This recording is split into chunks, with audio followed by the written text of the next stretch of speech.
If you ever lay a hand on me again, I'll make sure you regret it for the rest of your miserable life." The words tumbled out of my mouth before I could stop them, my body trembling with a mixture of fear and rage as I stared into the cold, unforgiving eyes of my husband, Derek. His fist clenched at his side, knuckles white with fury, and for a moment I thought he might strike me again. But then a twisted smile spread across his lips, and he let out a low, menacing chuckle that sent shivers down my spine. "You think you can threaten me, Mallory?" he spat, taking a step closer. "You're nothing without me. You'd be lost, alone, and penniless if it weren't for my generosity." I swallowed hard, fighting back the tears that threatened to spill down my cheeks. This wasn't the first time Derek had lashed out at me, but it was the first time I dared to stand up to him. For too long, I'd been trapped in this gilded cage, blinded by the illusion of the perfect life we'd built together. From the outside, we were the picture of success. A powerful business mogul and his doting wife raising our beautiful daughter, Ava, in a sprawling mansion in the heart of the city. But behind closed doors, Derek's true nature revealed itself, a toxic blend of manipulation and control that had slowly isolated me from my friends and family. "I'm warning you, Derek," I said, my voice quivering despite my best efforts to sound strong. "If you ever touch me or Ava again, I'll leave, and I'll make sure you never find us." His eyes narrowed, and for a split second, I thought I saw a flicker of fear cross his features. But just as quickly, it was gone, replaced by that familiar smirk that made my skin crawl. "You're not going anywhere," he growled, closing the distance between us. "You're mine, Mallory, and if you ever try to leave, I'll make sure you regret it." With that, he turned on his heel and stormed out of the room, leaving me alone with the weight of his words hanging heavy in the air.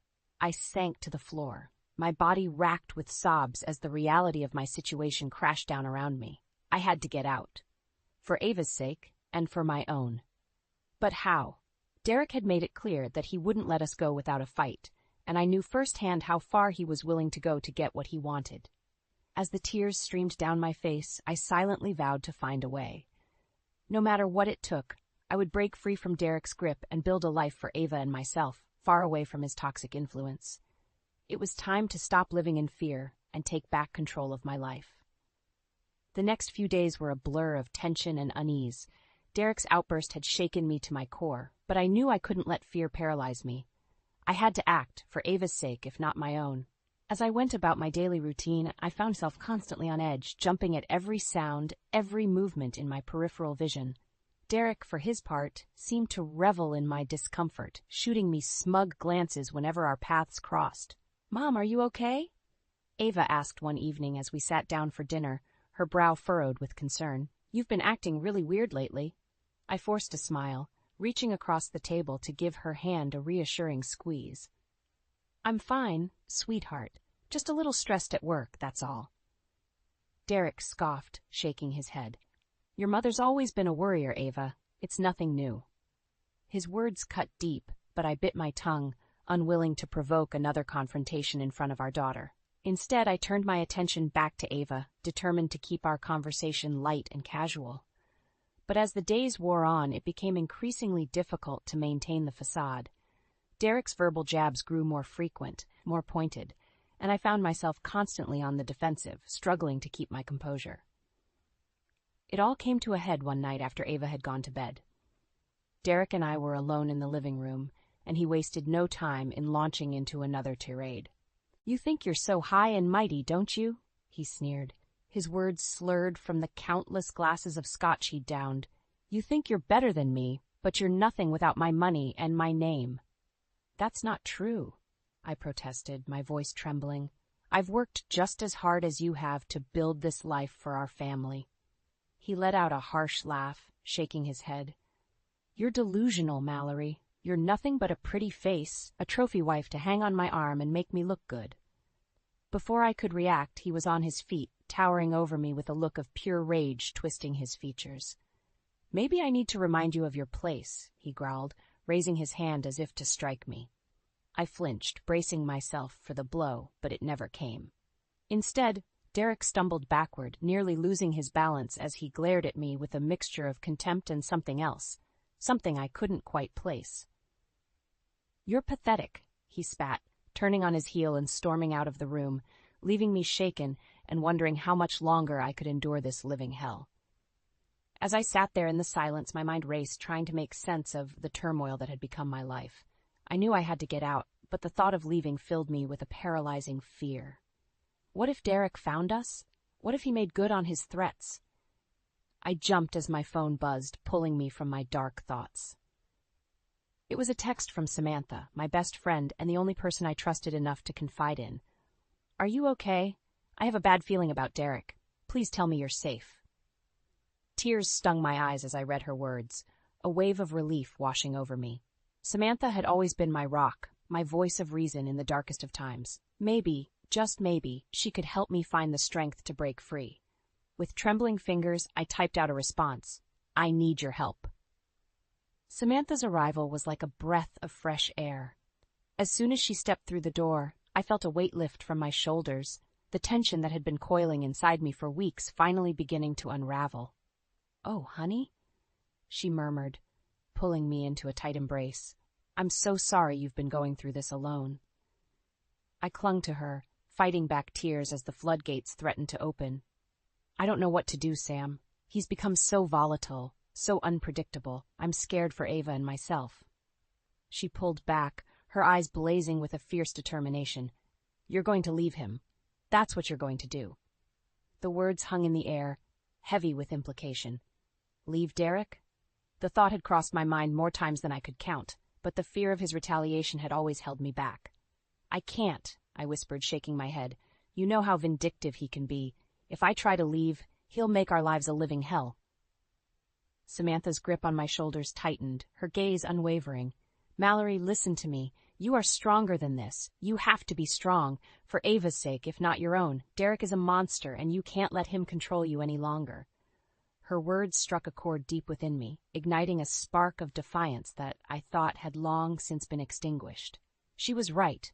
I couldn't let Derek continue to hold this power over me, over our family. Okay, I said, my voice trembling but resolute. Okay, I'll do it. I'll leave him. Samantha's face broke into a relieved smile, and she pulled me into another fierce hug. Thank God. We'll figure this out, Mal. I promise. You and Ava are going to be safe. Over the next few days, we hatched our plan. Samantha helped me open a secret bank account, squirreling away as much money as I could without arousing Derek's suspicion. We researched safe houses, potential places we could go to start over, far away from his reach. All the while, I walked on eggshells around Derek, careful not to give him any inkling of my intentions. But the strain was starting to show, and he grew increasingly suspicious of my behavior. What's going on with you lately? He demanded one night, cornering me in the kitchen. You've been acting strange, distant. I forced a smile, willing my hands not to tremble. It's nothing, Derek. I've just been stressed with work, that's all. His eyes narrowed and he took a step closer, backing me against the counter. Don't lie to me, Mallory. I know when you're hiding something. My heart pounded in my chest as he leaned in, his breath hot on my face. If I find out you're up to something, you'll regret it. Do you understand? I nodded mutely, too terrified to speak. Derek held my gaze for a few more agonizing seconds before turning and stalking out of the room, leaving me shaken to my core. As soon as he was gone, I sank to the floor, burying my face in my hands as the sobs racked my body. How much longer could I keep this up? How much longer before Derek saw through my lies and unleashed his fury upon us? I knew then that I had to act fast. Our lives depended on it. It all came crashing down one fateful night. I should have been more careful, more vigilant, but in my desperation to gather enough funds for our escape, I grew careless. I had just returned from a clandestine meeting with Samantha, slipping the latest cash withdrawal into the hidden compartment in my closet, when I heard the unmistakable sound of Derek's footsteps approaching. My heart dropped into my stomach as he flung open the bedroom door, his face contorted with rage. In his hand, he clutched a crumpled envelope, one of the many I had used to squirrel away our escape money. "What is this?" he snarled, brandishing the envelope like a weapon. "What the hell have you been up to, Mallory?"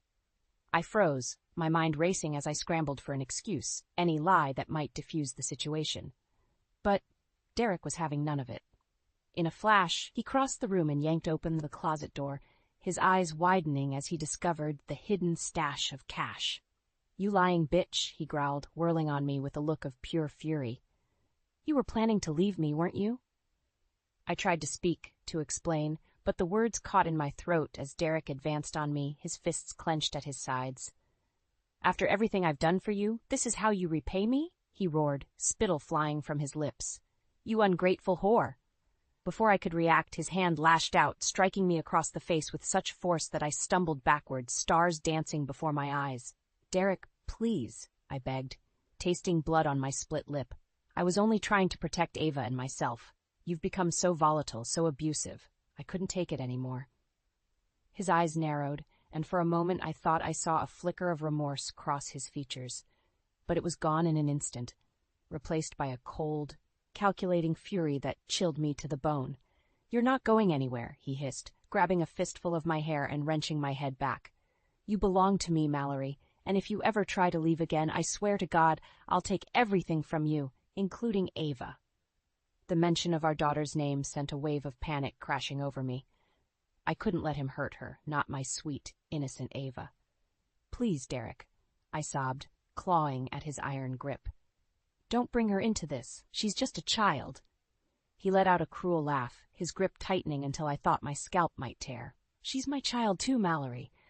And if you think you can take her away from me, you're sorely mistaken." With a final, vicious yank, he released me, sending me crumpling to the floor in a heap. As I lay there, cradling my throbbing head, I knew in that moment that our lives were in grave danger. We had to get out, and fast, before Derek's rage spiraled out of control. Because this time, I feared there would be no coming back. The next few hours were a blur of frantic activity. As soon as Derek stormed out of the bedroom, I sprang into action, my mind laser-focused on one goal: getting Ava and myself out of that house before it was too late. I scrambled to gather our essentials: a few changes of clothes, our passports, and the meager stash of cash I had managed to squirrel away before Derek discovered my plan. It wasn't much, but it would have to be enough to get us started on our new life, wherever that may be. My hands trembled as I packed, my heart pounding in my chest with each passing minute. I knew Derek wouldn't be gone long, and when he returned, his fury would be tenfold. As if on cue, I heard the unmistakable sound of his car pulling into the driveway, the tires crunching on the gravel like a death knell. I had to move fast. Abandoning the half-packed bag, I raced down the hall to Ava's room, bursting through the door to find her sitting cross-legged on her bed, earbuds in and oblivious to the chaos unfolding around her.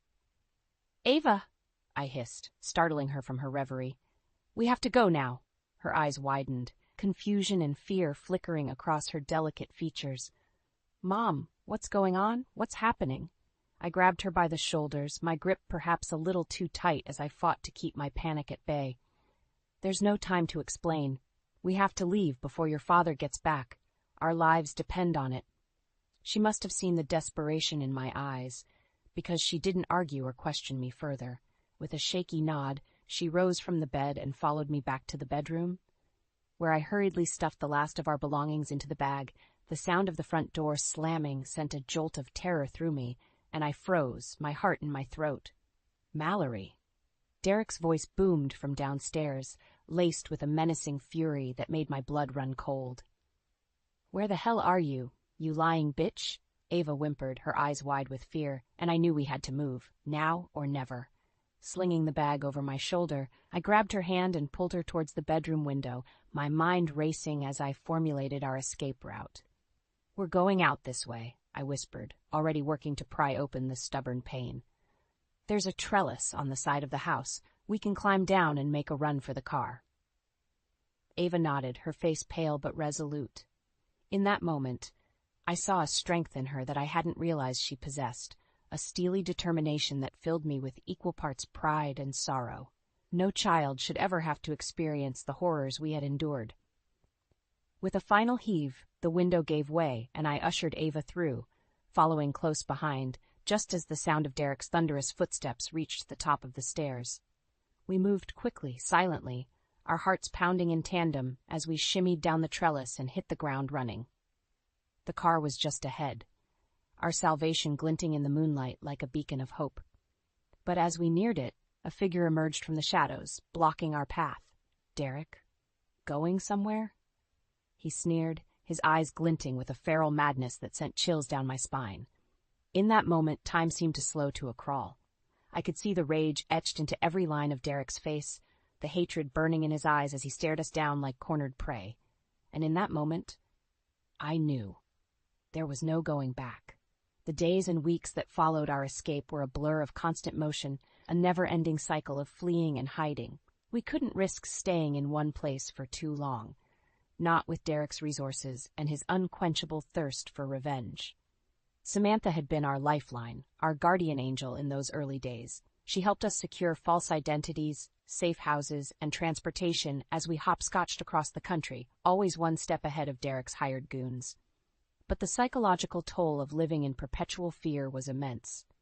Ava, my once vibrant and carefree daughter, grew sullen and withdrawn, her eyes haunted by the horrors she had witnessed. And I, too, found myself jumping at every shadow, every unexpected sound, my nerves frayed to the breaking point. Still, we persevered, driven by the knowledge that the alternative, falling back into Derek's clutches, was unthinkable. It was during one of our brief respites, holed up in a dingy motel on the outskirts of some nameless town, that the first crack in our defenses appeared. "Mom, how much longer are we going to have to keep running?" Ava asked, her voice small and defeated as she stared out the grimy window. I swallowed hard, my heart aching at the weariness etched into her young features. "As long as it takes, sweetheart, until we're sure your father can't find us." She turned to face me, her eyes brimming with unshed tears. "But what if he never stops looking? What if we have to spend the rest of our lives like this, always running, always afraid?" The questions hung heavy in the air, their weight crushing me under the weight of their implications. Because deep down, I knew she was right. Derek was a man possessed, and he would stop at nothing to track us down, to exact his twisted brand of revenge. "I don't know, Ava," I admitted, my voice thick with emotion, "but I promise you, we'll find a way to make it through this. Together." She nodded, but the spark of hope in her eyes had dimmed, replaced by a weary resignation that broke my heart. In that moment, I vowed to find a way to end this nightmare, once and for all. We couldn't go on living like this, constantly looking over our shoulders, our lives forever tainted by the specter of Derek's rage. It was time to take the fight to him. Over the next few weeks, I began to hatch a plan, reaching out to old contacts, calling in favors, and assembling a team of people I could trust to help bring Derek down. It was a risky gambit, but one I was willing to take if it meant finally securing our freedom.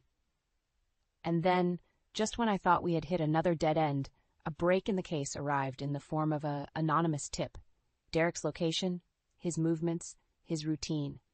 It was the opportunity we had been waiting for, the chance to strike back and end this twisted game of cat and mouse once and for all. As I relayed the information to my team, a sense of grim determination settled over me. This was it, the moment we had been preparing for. The showdown was inevitable, and only one of us would emerge victorious. I only hoped that when the dust settled, Ava and I would be the ones left standing. The safe house was a nondescript warehouse on the outskirts of town, its weathered exterior belying the high-tech command center that lay within. As I stepped through the reinforced steel door, my heart was pounding in my chest, a heady mix of adrenaline and trepidation coursing through my veins. "You're sure about this, Mal?" Samantha's voice broke the tense silence, her eyes searching mine for any hint of doubt or hesitation. "There's no going back after tonight." I took a deep breath, steeling my resolve as I gave her a curt nod. "I'm sure Derek has to be stopped once and for all, for Ava's sake, if not my own." She pursed her lips, clearly not thrilled with the plan, but respecting my decision nonetheless. "All right then, let's get this show on the road."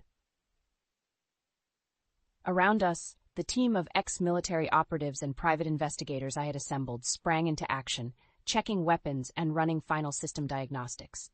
The air was thick with tension, the weight of what was to come hanging over us like a shroud.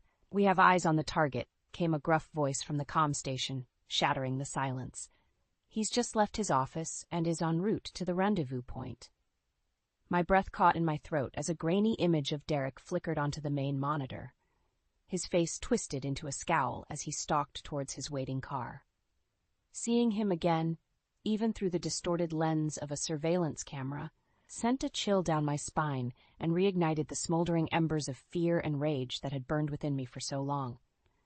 "Remember, we need him alive," I reminded the team, my voice steadier than I felt. "At least for now, he has to face justice for what he's done." A chorus of grunts and nods met my words. The men and women around me hardened professionals who understood the gravity of the situation. Still, I couldn't shake the nagging sense of dread that had taken root in the pit of my stomach. What if something went wrong? What if Derek managed to slip through our grasp once again, disappearing into the ether and leaving us to pick up the pieces of our shattered lives?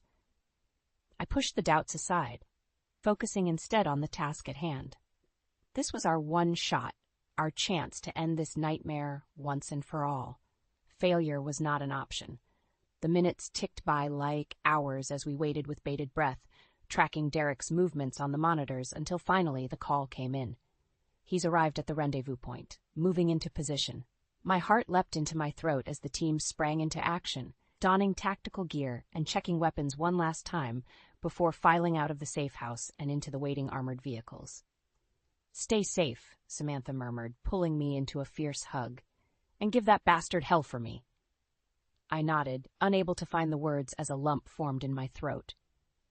This was it, the moment I had been both dreading and anticipating for what felt like an eternity.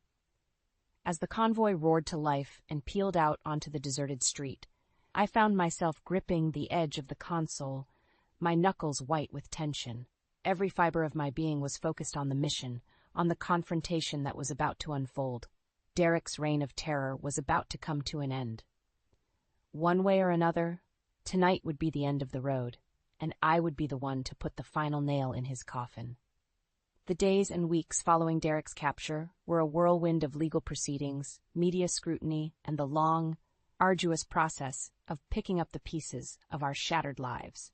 But through it all, a weight had been lifted, a burden that had pressed down on Ava and me for far too long.